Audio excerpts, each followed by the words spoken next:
गिलगित बल्तिस्तान। जब भी हमें ये नाम सुनने को मिलता है तो ज़्यादातर लोगों के जहनों में फ़ौरन खूबसूरत पहाड़, सैर व तफरी का ख्याल आता है। लेकिन गिलगित बल्तिस्तान की तारीख और अहमियत इससे कहीं ज़्यादा अहम है। अब वहाँ इलेक्शन होने जा रहे हैं, तो आइए हम आपको बताते हैं कि ये इलेक्शन क्यों ज़रूरी हैं और हमें इसके बारे में क्यों जानना चाहिए। गिलगित बल्तिस्तान पाकिस्तान के शमाल में वाक़या है, जहाँ पर हमालिया, कराकरम और हिंदू कश आपस में आकर मिलते हैं और दुनिया की बुलंद तरीन चोटियाँ वहाँ पर मौजूद हैं, जिनमें केटू भी मौजूद है, जो दुनिया की बुलंद तरीन चोटियों में दूसरे नंबर पर आती है। जबकि गिलगित बल्तिस्तान की सरहदों में अफगानिस्तान और चीन शामिल हैं। आमतौर पर पहला सवाल ये पूछा जाता है कि गिलगित बल्तिस्तान की तारीख क्या है। गिलगित बल्तिस्तान ने 1947 के बाद पाकिस्तान के साथ इल्हाक किया, लेकिन इसके बावजूद ये पाकिस्तान की रियासत और इसकी हुकूमत का सियासी हिस्सा नहीं बन सका। ये इस वजह से भी नहीं हो सका क्योंकि मसला कश्मीर के साथ इसका इल्हाक हो गया था।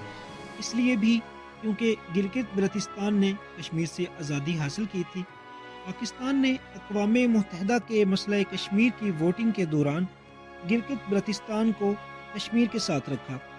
इसकी वजह यह है कि इस वक्त ये समझा गया था कि मुसलमानों की अक्सरियती आबादी होने की वजह से, जो कि पाकिस्तान के हक में ही वोट करेगी, इस सिलसिले में ये ख्याल किया जा रहा था कश्मीर की हमायत में वोट बढ़ जाएंगे, लेकिन ये राय शुमारी ना हो सकी और इसके नतीजे में ये इलाका आज तक मुतनाज़ा रहा। तो अब सवाल ये पैदा होता है कि गिलगित बल्तिस्तान में किसकी हुकूमत है। इस वक्त इस तमाम इलाके पर कानून साज असम्बली की हुकूमत है, जो कि बराए नाम इसलिए भी समझी जाती है क्योंकि असल ताकत इस्लामाबाद की वफाकी हुकूमत के ज़रिए अमल में आती है।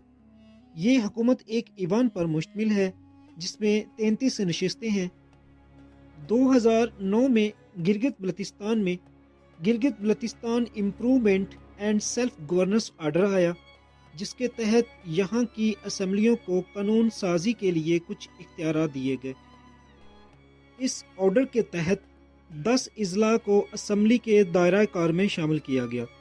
इससे पहले ये असम्बली मौजूद तो थी, लेकिन इनके पास इतने इख्तियारात नहीं थे।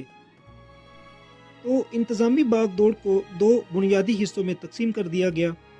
एक जीबी कौंसिल बनाई गई और दूसरी कानून साज असम्बली, जो कि पहले से ही मौजूद थी।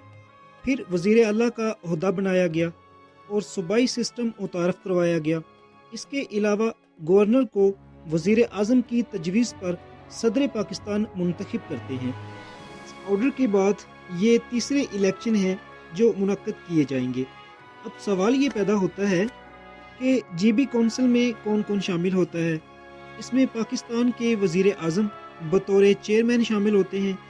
जीबी के गवर्नर, जो कि इस कौंसिल के नायब चेयरमैन होते हैं या वाइस चेयरमैन होते हैं। वज़ीर आला 6 मेंबरान जो कानून साज असम्बली मुंतखब करती है और मज़ीद 6 अरकान, जिनको वक्तन फ़वक्तन पाकिस्तान के वज़ीर आज़म वफाकी वज़रा की फहरिस्त से नामज़द करते हैं। जीबी कौंसिल के पास पॉलिसी साजी के इख्तियारात होते हैं। अब गिलगित बल्तिस्तान में 15 नवंबर को इलेक्शन होने जा रहे हैं, जिनमें गिलगित बल्तिस्तान से ताल्लुक़ रखने वाले लोग ये चाहते हैं कि इंतखाबात के ज़रिए इनके इलाके के नुमाइंदों को इक़्तिदार दिया जाए, ताकि इलाके की सही मानों में नुमाइंदगी हो सके। अब यहाँ पर एक नई बहस जन्म लेती है कि अलहदा सूबे की बात जो की जा रही है, तो अलहदा सूबे की बात आखिर पहले किसने की। हाल ही में पाकिस्तान के वज़ीर आज़म इमरान खान ने गिलगित बल्तिस्तान को सूबे की हैसियत देने की बात की, जिस पर हिंदुस्तान ने एतराज़ कर दिया, जो कि हक़ाइक़ के बिल्कुल मुनाफी है। जबकि इस खित्ते में तब्दीली लाने के लिए आम तौर पर यह ख्याल किया जाता है कि गिलगित बल्तिस्तान के खित्ते को सतह हुकूमत की बजाय सही मानों में ताकतवर और इंतज़ामी इख्तियार दिए जाएंगे। इससे कबल अपोजिशन की जमातों के सरबराहान ने भी आर्मी चीफ से गिलगित बल्तिस्तान की हैसियत को लेकर मुलाकात की थी। तो इन बातों से तासुर यही है کہ اپوزیشن جماعتوں کو بھی گلگت بلتستان کے علاقے کو صوبے کی حیثیت دینے سے کوئی اختلاف نہیں ہوگا۔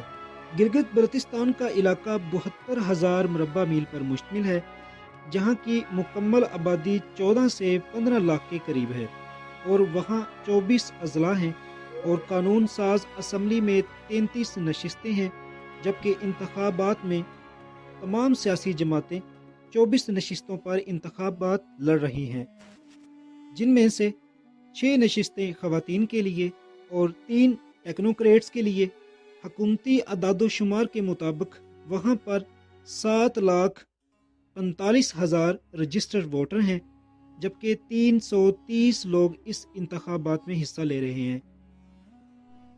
اس وقت مختلف سیاسی جماعتیں وہاں پر اپنی سیاسی سرگرمیوں کا آغاز کر رہی ہیں۔ اس کے ساتھ جی بی کونسل کے بارے میں عوام میں کچھ تحفظات ہیں کہ جی بی کونسل کے اراکین وہاں کے نمائندوں پر مشتمل نہیں، جو بظاہر عوام کی نمائندگی کے لیے بنائی گئی ہے، اور زیادہ تر قانون ساز اسمبلی کے چند اختیارات جو ان کے پاس ہیں وہ بھی سلب کر لیے جاتے ہیں۔ یہ وجہ ہے کہ ان الیکشن پر وہاں کی عوام کی توجہ مرکوز ہے، اور اب وہ دیکھنا چاہتے ہیں کہ یہ تبدیلی ان کے لیے کچھ معنی خیز ثابت ہوتی ہے یا نہیں۔